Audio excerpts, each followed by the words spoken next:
A restaurant in Monroe County has become a bit of a museum to the Poconos of the past. Jon Meyer made a stop on the Pennsylvania Road.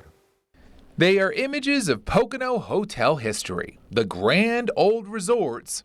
Some maybe not as grand, but all representing how the Poconos has been welcoming tourists for nearly 2 centuries, and all lining the walls of Kasa's Pizza in the Cresco area. This house is still standing. The project of owner Dave Buchter and his longtime employee, Susie Eckhart.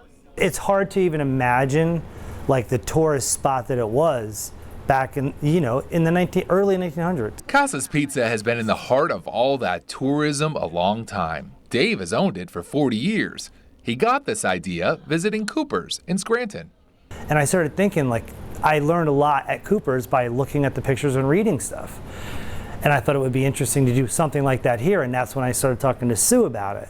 And next thing I knew, she was gathering pictures. It's just really fascinating. I really enjoy it, and I would have never said that when I was in school. History. She'd find photos, then want to find the information, or vice versa.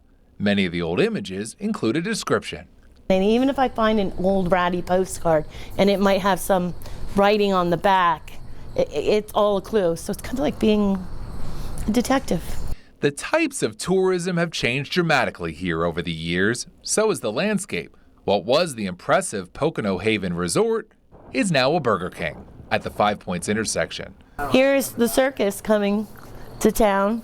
She found quirky Pocono history too, an early circus, a famous play written here, and how about a group of guys who called themselves ye old monks of Swiftwater? Not monks, just drinking buddies in the 1800s.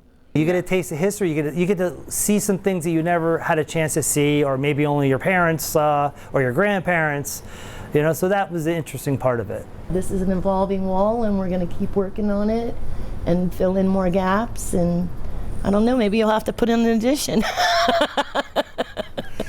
Dave may not be ready for that, but he does love serving up a taste of history with his pizza. Jon Meyer, Newswatch 16 on the Pennsylvania Road in Monroe County.